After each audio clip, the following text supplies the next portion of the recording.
My dear friends, there is within every human soul a spark, not of mere potential, but of divine destiny. You were made for greatness, not in the eyes of the world, but in the sight of God. And though the winds of failure and the tempests of discouragement may batter your life, do not give up on the person you are capable of becoming, for that person is not a fantasy. It is the masterpiece God intended when He first whispered your name into being. You are not yet finished. You are being formed, shaped, molded, not by chance or circumstance, but by the very hand of God.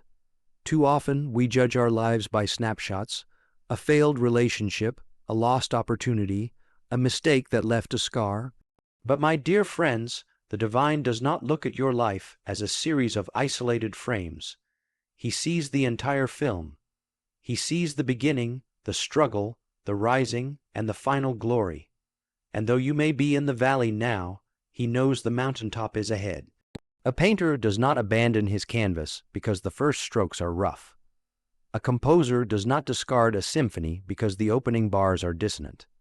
And so, too, God does not give up on the soul simply because it is unfinished. You are a work in progress, and progress, by its very nature, is sometimes messy, sometimes painful, and almost always misunderstood by the one being transformed. You may not see the purpose in your trials now. You may look in the mirror and see only the marks of struggle, the weight of regrets, the confusion of direction. But I tell you, what you see as ruin, God sees as preparation. The very things you wish would disappear are the very instruments He uses to teach you resilience, patience, and wisdom. Have you ever noticed that the finest wood must endure the pressure of the chisel before it becomes a masterpiece?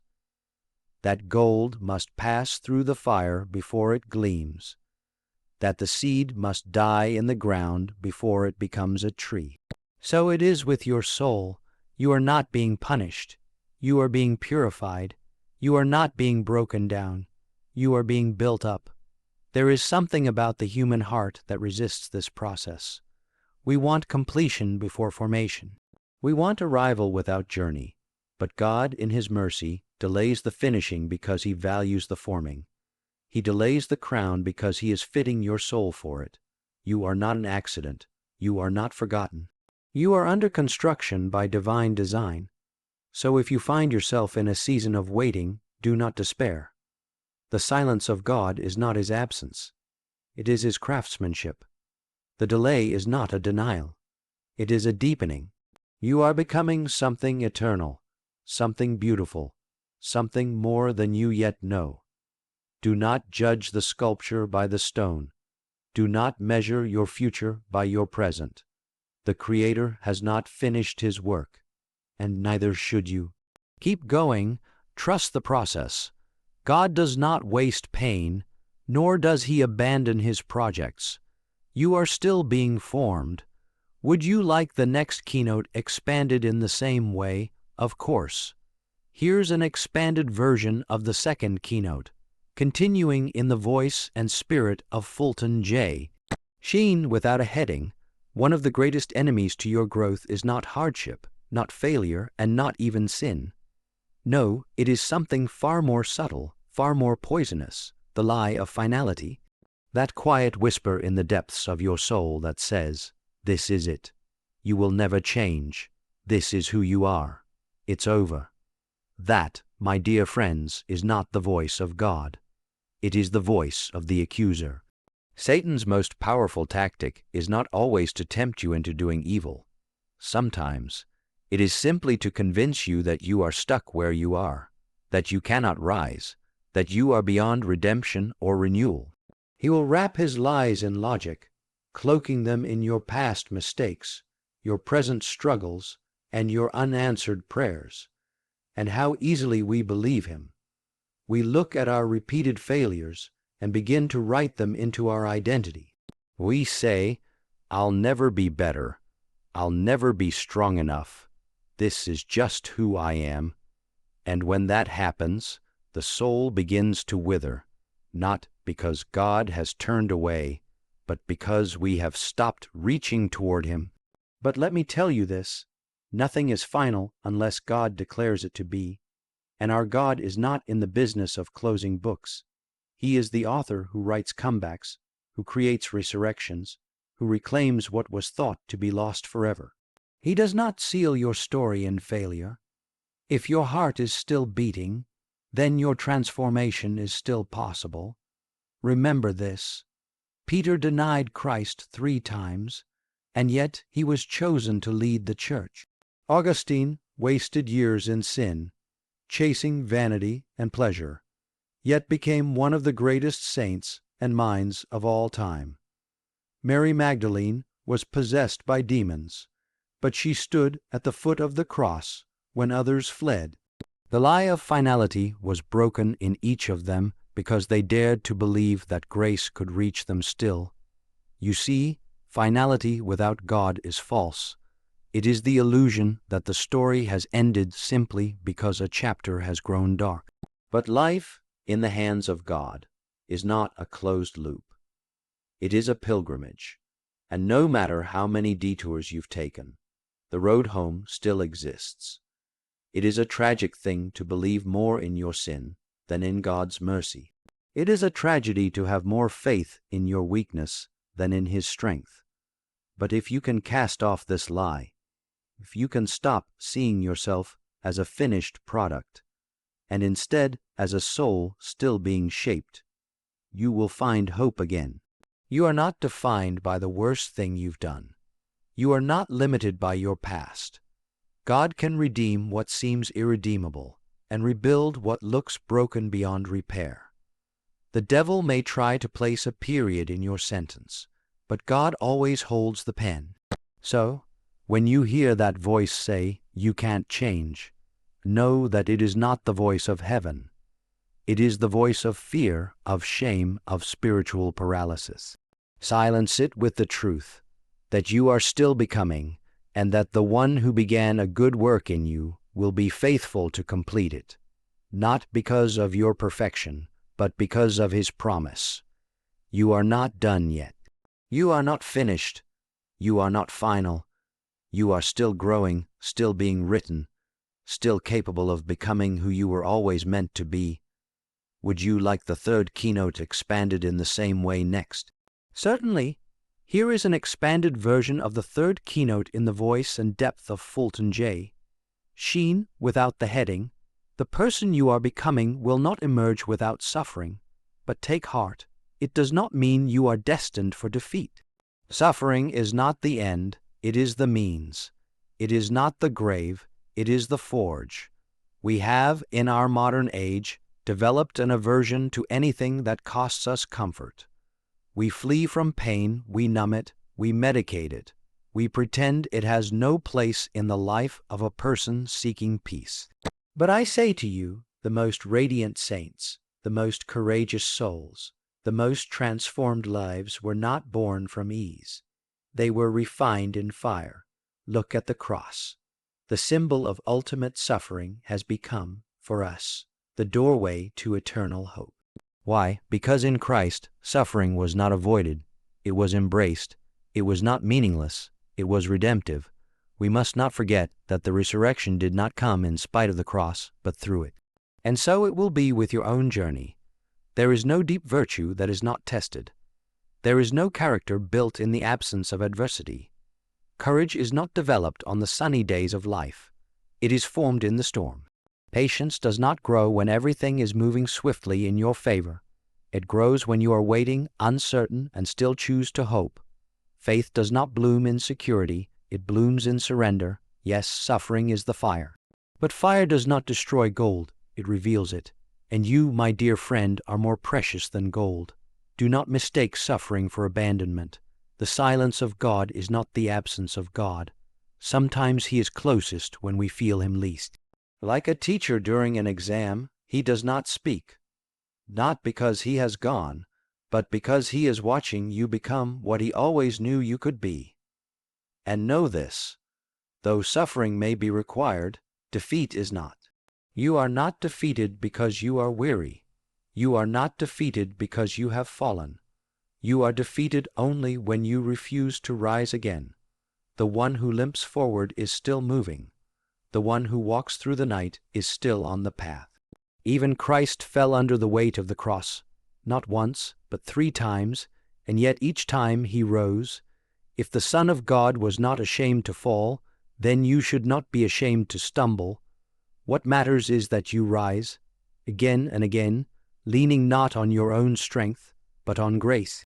Divine grace is not a warm sentiment. It is a power. It is strength for the weak, hope for the broken, and light for those who walk through the valley of shadows. The devil would have you believe that your suffering is a sign that you are losing. But I say to you, it may be the very evidence that you are being transformed. For no great soul ever reached the heights without first passing through the depths. Do not fear the pain that comes with growth. Do not despise the trials that come with transformation.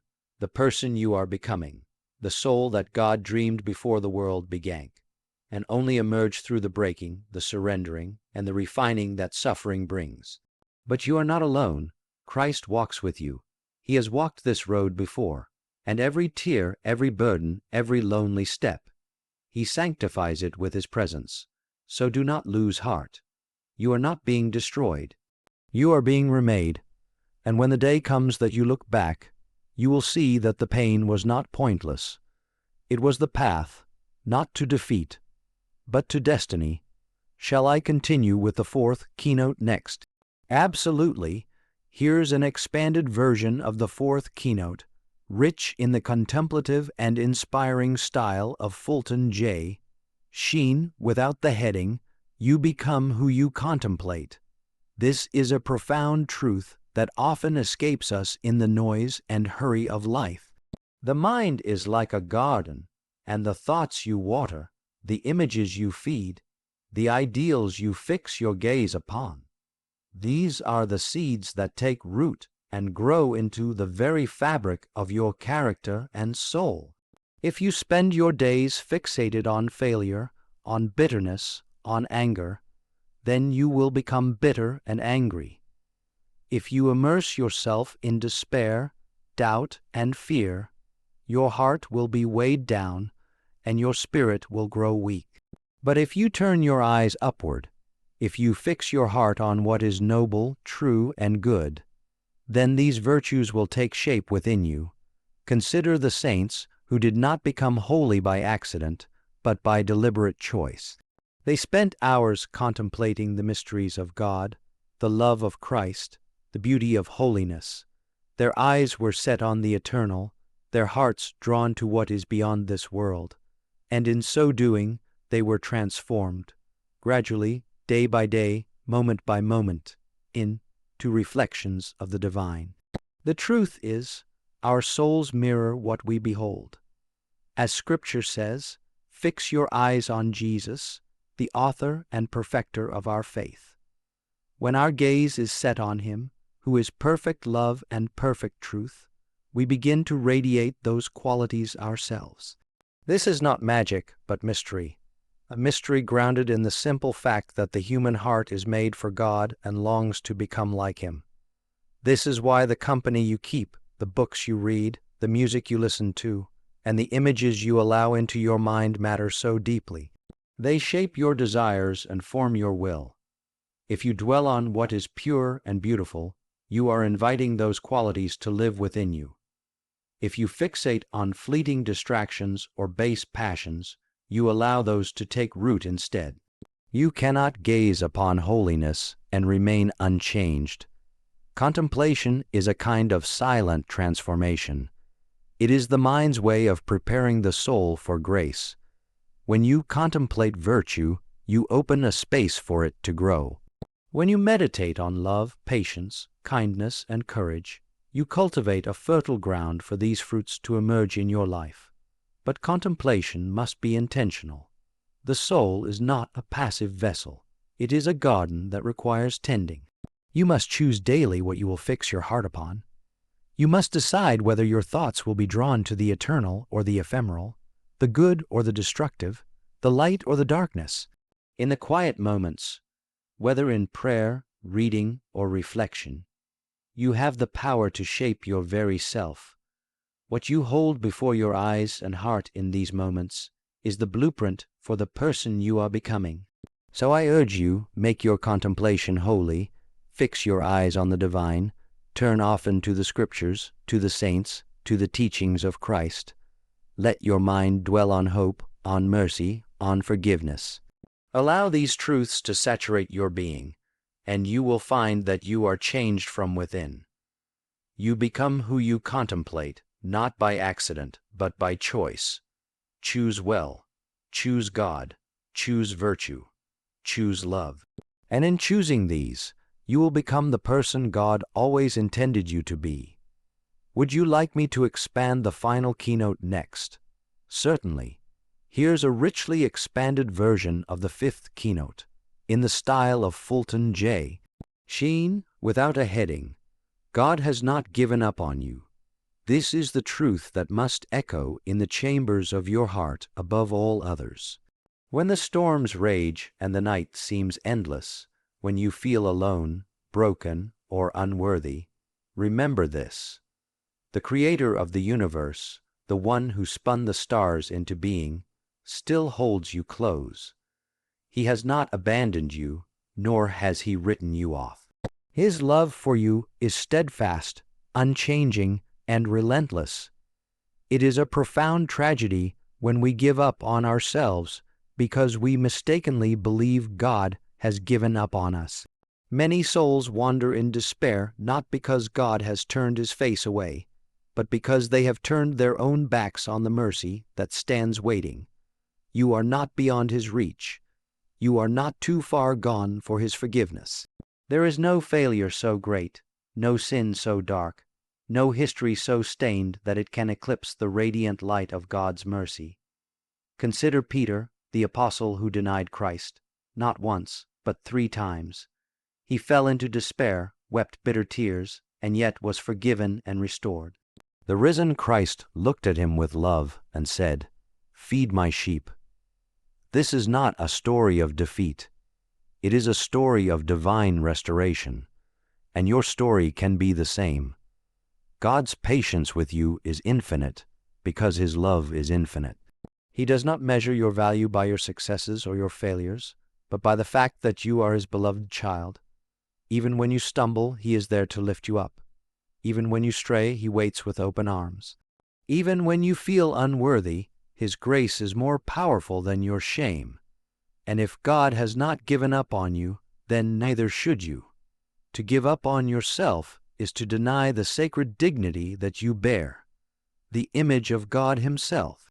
It is to reject the hope that has been planted deep within your soul. It is to say that God's grace is not sufficient for you, which is a lie from the enemy of your soul. You are called to persevere, not because your strength is great, but because his grace is greater. You are called to rise again and again because Christ rose from the dead, defeating death and despair forever. Your failures are not final. Your falls are not fatal. What matters is your willingness to get up, to keep moving forward, to trust in the God who never tires of forgiving, restoring, and loving. Remember the parable of the prodigal son. No matter how far the son wandered, the father was waiting, watching for his return. God's heart is like that father's heart, full of longing for your homecoming, full of joy when you turn back to him. So do not surrender to despair. Do not give in to the temptation to quit.